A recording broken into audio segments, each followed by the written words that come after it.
નમસ્કાર, આપ જોઈ રહ્યા છો નેશન પ્લસ ન્યૂઝ. હું છું આપની સાથે હેતલ વગેલ.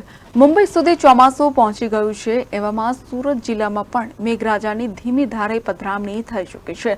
ત્યારે ભારે વરસાદ પડે તે અગાઉ સુરત મહાનગરપાલિકા દ્વારા દર વર્ષની જેમ પ્રી મોન્સૂન કામગીરીનો ધમધમાટ છેલ્લા ઘણા સમયથી આદરી દેવામાં આવ્યો છે.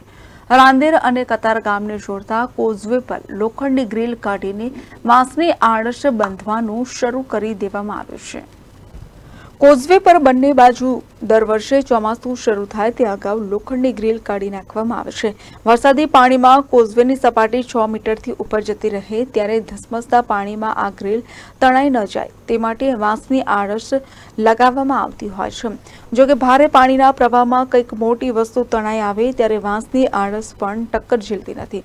આજે સવારથી સુરત મહાનગરપાલિકા દ્વારા કામગીરી હાથ ધરવામાં આવી હતી, જે અંતર્ગત વાંસની આડશ બાંધવાનું શરૂ કરી દેવાયું છે. શ્રમિકો દ્વારા વાંસની આડશને કાથીની દોરીથી બાંધી દેવામાં આવે છે. જોકે આ વર્ષે પણ સારું ચોમાસું હોવાની અટકળો વહેતી થઈ હોવાથી કોઝવે આ વખતે પણ ઘણા દિવસો બંધ રહેશે તેવી આશંકા વ્યક્ત કરવામાં આવી રહી છે.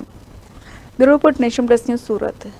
સમાચારોના સતત અપડેટ મેળવવા માટે અમારી નેશન પ્લસ ન્યૂઝની યુટ્યુબ ચેનલને સબસ્ક્રાઇબ કરો, બેલ આઇકન દબાવો અને જોડાયેલા રહો ફેસબુક, ઇન્સ્ટાગ્રામ અને ટ્વિટર પર.